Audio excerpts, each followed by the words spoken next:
હોઈ જાય શકે. એટલે મારે ફરી કહેવું છે, બધાની પાસે મોબાઈલ છે, ઉઠો અને સોશિયલ મીડિયામાં આ કૃત્યને વખોડી કાઢો અને એ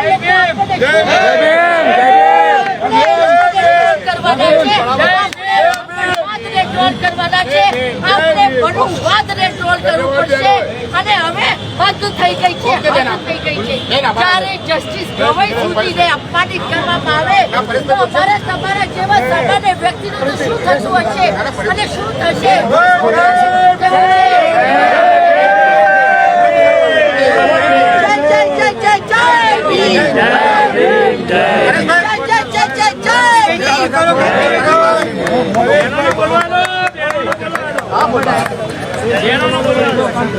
ભાઈ આપણા પરેશભાઈ વાઘેલા એ બાર કાઉન્સિલના આપણા મેમ્બર છે અને ખૂબ જાણીતા સિનિયર વકીલ છે અને દલિત સમાજ ઉપર જ્યારે પણ નાના મોટા અત્યાચાર બનાવ બન્યો હોય ત્યારે સૌથી પહેલા જિગ્નેશભાઈથી મોડી આપણા હિતેન્દ્રભાઈથી મોડી અને તમામ કેસ આપણા પરેશભાઈ લડે છે. આપણી વચ્ચે બે વાત કહેશે. પરેશભાઈ વાઘેલા સર્વોચ્ચ અદાલતના મુખ્ય ન્યાયાધીશ જે આપણા બધાના નસીબે આપણા સમાજમાંથી આવે છે, તેઓની ઉપર જૂતું ફેંકવું એટલે ભારત દેશની સમગ્ર ન્યાયપાલિકા ઉપર જૂતું ફેંકવું, ભારતના સંવિધાન ઉપર જૂતું ફેંકવું, ભારતના મૂળભૂત જે લોકો છે, જે બહુજનો છે, એની ઉપર જૂતા ફેંકવાનું કૃત્ય જે કરવામાં આવ્યું છે અને માણસે આજ દિન સુધી ગિલ્ટી નથી ફીલ કરી અને પોતાના કૃત્યને સતત મીડિયાના માધ્યમથી જસ્ટિફાઈ કરી રહેલ છે. તેવા લોકોની સામે તમામ વકીલ આલમને હું અપીલ કરું છું કે ભારત દેશના રસ્તા ઉપર ઉતરી અને આ કૃત્યને વખોડી કાઢે અને જે અપમાન કર્યું છે સંવિધાનનું, એ વ્યક્તિની સામે આકરા પગલાં લેવામાં આવે. આપને સૌને એ જાણીને નવાઈ લાગશે કે ભારત દેશના આઝાદીના 75 વર્ષના ઇતિહાસની અંદર મેજિસ્ટ્રેટની સામે કદાચ ફેંકાયા હશે, સેશન જજની સામે કદાચ ફેંકાયા હશે, પણ આ પહેલું એવું કૃત્ય છે કે ભારતના સર્વોચ્ચ અદાલતના ન્યાયાધીશની ઉપર આ પ્રકારે જૂતું ફેંકવામાં આવ્યું છે. તો એટલા માટે માત્ર ફેંકવામાં આવ્યું છે કે સર્વોચ્ચ અદાલતના ન્યાયાધીશ દલિત સમાજમાંથી આવે છે. એટલે આ લોકોની માનસિકતા છે અને માનસિકતા આ ચરિતાર્થ કરી છે કે તમને આ ઉચ્ચ અધિકાર, ઉચ્ચ પદો ઉપર પણ જોવા માંગતા નથી અને પોતાના કૃત્યને સતત 4 દિવસથી માણસ જસ્ટિફાઈ કરી રહેલ છે. જેથી સૌ આગળ આવો, સૌ સાથે આવો અને હાથ મજબૂત કરો આપણા નેતાઓના કે આપણે આ મનુવાદી લોકોની સામે લડી શકીએ. આ કૃત્યને અહીંયા બેઠેલા તમામ લોકો વતી, ભારત દેશના તમામ વકીલો વતી હું વખોડી કાઢું છું અને એને સખત શબ્દોમાં વખોડી આકરા પગલાં લેવામાં આવે એવી હું ન્યાયપાલિકાને પણ વિનંતી કરું છું.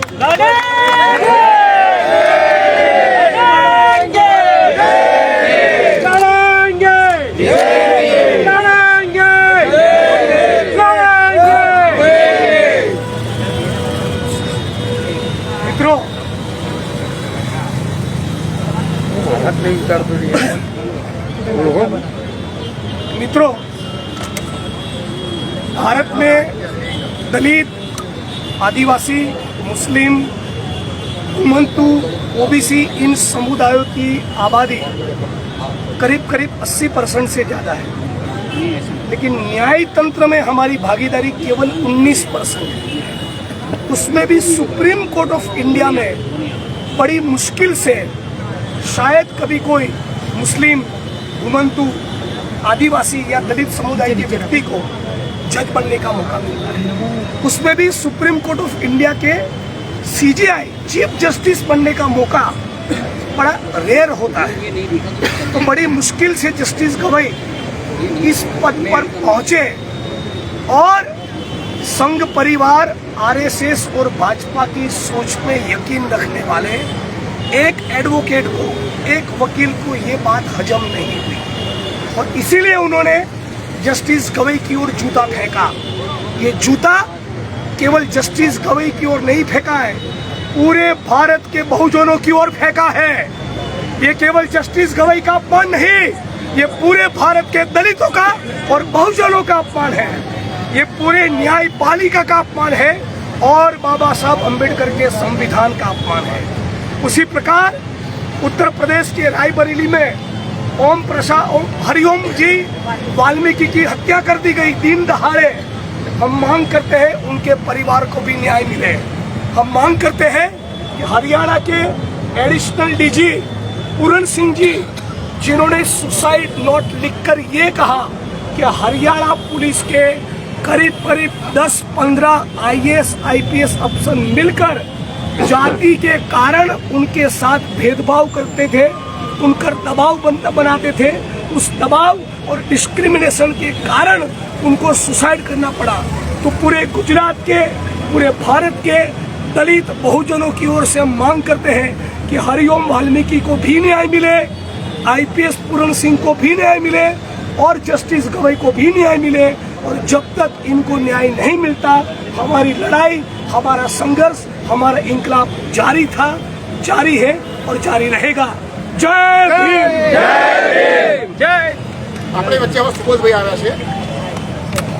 સુપ્રીમ કોર્ટમાં કોલેજિયમ સિસ્ટમ બની સુબોધભાઈ આવી જાઓ। હવે તમે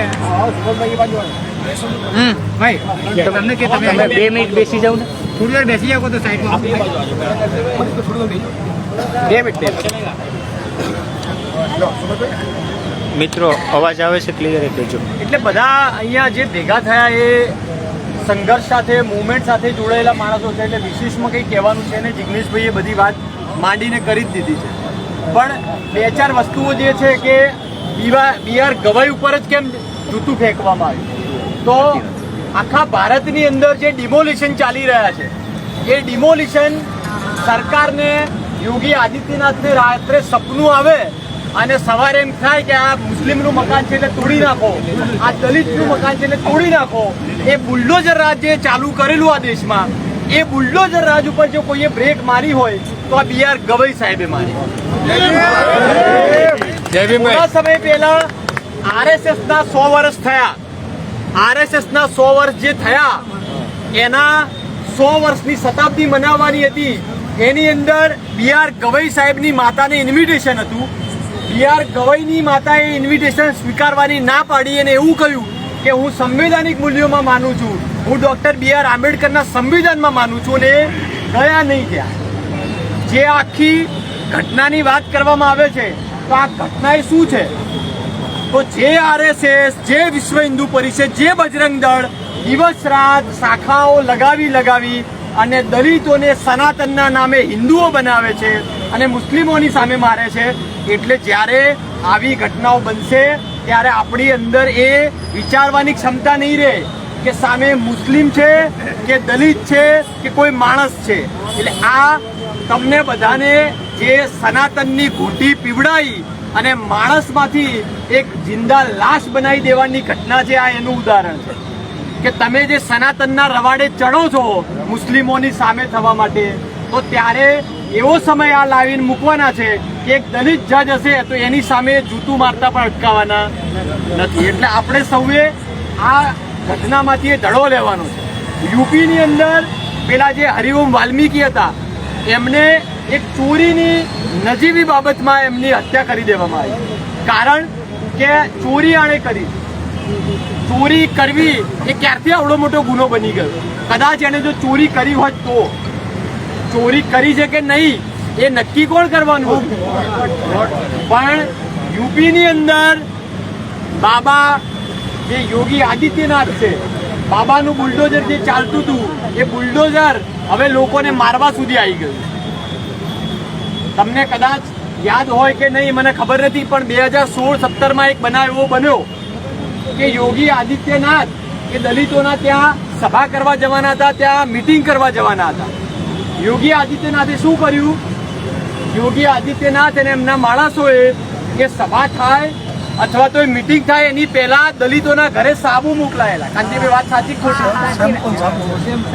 એટલે તમે દલિતો છો, તમે ગંધાતા છો, ગોબરા છો, એટલે યોગી આદિત્યનાથ આવે એની પહેલા તમે નહીં ધોઈને ચોખ્ખા થાવ, આવો મેસેજ હતો।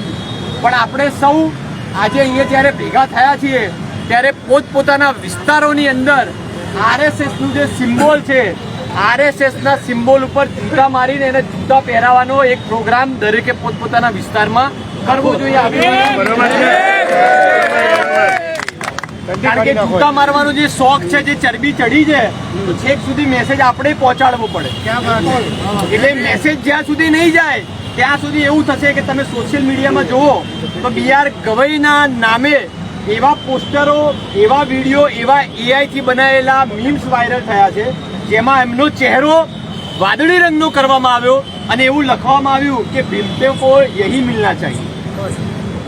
ભારતના સુપ્રીમ કોર્ટના સર્વોચ્ચ આસન ઉપર બેઠેલા માણસ માટે જો આ પ્રકારની ખુલ્લેઆમ રીલ વાયરલ થતી હોય અને આ દેશના પ્રધાનમંત્રીથી લઈ ગૃહમંત્રીથી લઈ અને આખી સરકાર ચૂપ બેઠી હોય તો હવે આપણી બધાની જવાબદારી છે કે જૂતા મારો યાત્રા કરીએ, જૂતા પહેરાવાની યાત્રા કરીએ અને એમના સુધી મેસેજ પહોંચાડીએ.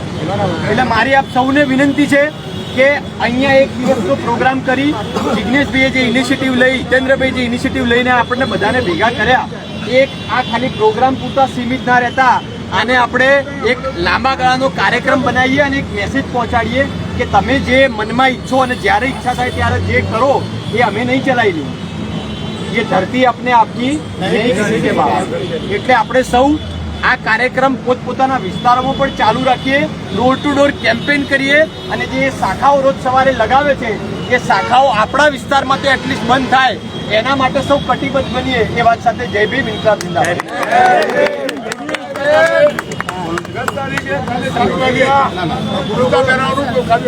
આપણી વચ્ચે કોંગ્રેસ સમિતિના પ્રમુખ આપણી આ લડતમાં ટેકો આપવા માટે આવ્યા છે, તો અમે એમને આવકારીએ છીએ. સોનલબેન પટેલ. ખાસ કરીને જે આ ઘટના બની છે સુપ્રીમ કોર્ટના જજનું અપમાન કરવાનું, એમાં એની જગ્યાએ કદાચ કોઈ લઘુમતી હોત કે મહિલા હોત તો પણ એ લોકો આવું કરી શકે. એટલે વિચારવા જેવી વાત છે કે આખા દેશમાં એ લોકોએ આટલા વર્ષો આપણે વિચાર કરીએ છીએ કે પ્રગતિ થઈ છે, એજ્યુકેશન વધ્યું છે, સમાનતાની વાતો ઘણી વખત કરવામાં આવે છે, પણ એવું તો કેવું વાતાવરણ ઊભું કર્યું કે જે સુપ્રીમ કોર્ટનો જજ જે બંધારણની રક્ષા કરતા હોય, દેશને માર્ગદર્શન આપતા હોય, દેશની સરકારને માર્ગદર્શન આપતા હોય, એની સામે જૂતું ઉછાળવાની જે ઘટના કોઈ વિચારી પણ કેવી રીતે શકે. પરંતુ અત્યારે આ મોદીના રાજમાં આ ઘટના બની શકી છે, એ લોકોના મગજમાં આ વિચાર આવ્યો છે. એટલે આ ખૂબ એક મોટી ગંભીર ઘટના છે કે આટલા વર્ષોનો જે વિકાસ થયો, આટલા વર્ષો આઝાદીના જે સપના જોયા અને એમાં જે કામ થયું તે બધું એના પર જાણે પાણી ફરી વળ્યું હોય તેવું કહી શકાય. અને એને કારણે આ દરેકે ચિંતિત થવાની જરૂર છે.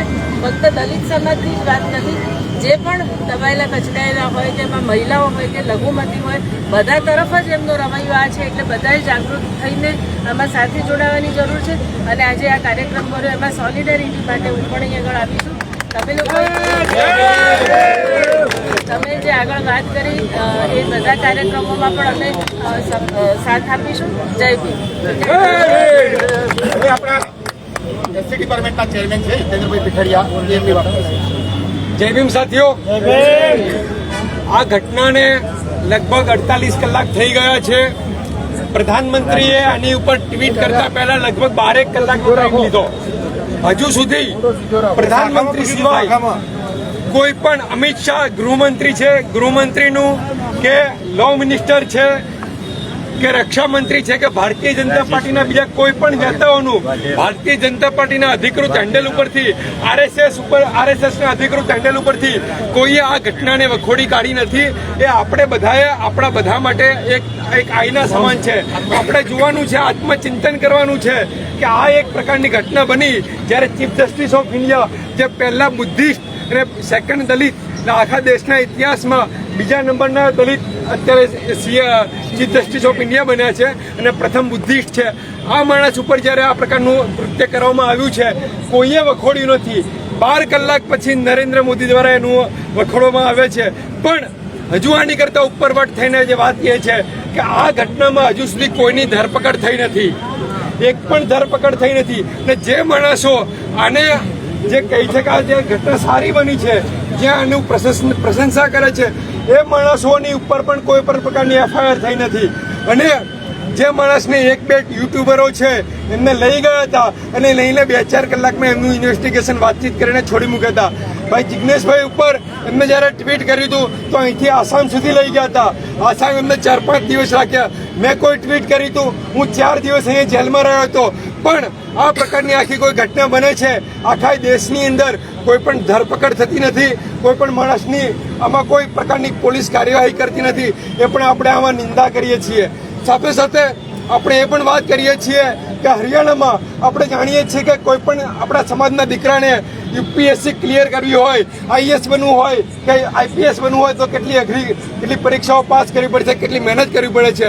હરિયાણામાં આઈપીએસ પુરનસિંહ જે 19 વર્ષની એમની સર્વિસ પછી એ માણસને આત્મહત્યા કરવી પડે છે. આ સિસ્ટમ, આ જે ત્યાંની મનુવાદી સરકાર છે, ભારતીય જનતા પાર્ટીની એ સરકાર છે, એમને આત્મહત્યા કરવા માટે મજબૂર કરે છે. આ પણ આપણા માટે એક ચિંતાનો અને ચિંતાનો વિષય છે સાથીઓ.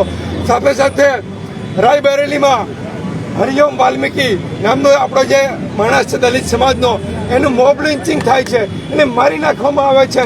એ જ્યારે કહે છે કે રાહુલ ગાંધીનો હું સિપાહી છું તો એને એવું કહેવામાં આવે અમે રાહુલ ગાંધીને નહીં, અમે બાબાના માણસો છીએ. તો આ દેશ કઈ દિશામાં જઈ રહ્યો છે આપણે જોવાનું છે સાથીઓ. હું લાંબી વાત કરતો નથી, પણ 1-2 વસ્તુ કરવાની છે. 11મી તારીખે 11 વાગે એટલે પરમ દિવસે 11 વાગે કલેક્ટર કચેરી ખાતે આપણે એક મોટો કાર્યક્રમ આવો કલેક્ટરને ત્યાં આપણે આપવા જઈ રહ્યા છીએ. ત્યાં આપણે મોટી સંખ્યામાં ઉપસ્થિત રહીએ એક એ વાત છે. અને સાથે સાથે આપણે હરિઓમ વાલ્મીકી અને પુરનસિંહજીને 2 મિનિટ આપણે મૌન પાળી અને આપણે શ્રદ્ધાંજલિ પાઠવીએ છીએ. આપણે તમામ લોકો આપણી જગ્યા ઉપર ઊભા થઈએ છીએ અને 2 મિનિટ માટે હરિઓમ વાલ્મીકી અને પુરનસિંહજીને આપણે શ્રદ્ધાંજલિ પાઠવીએ છીએ.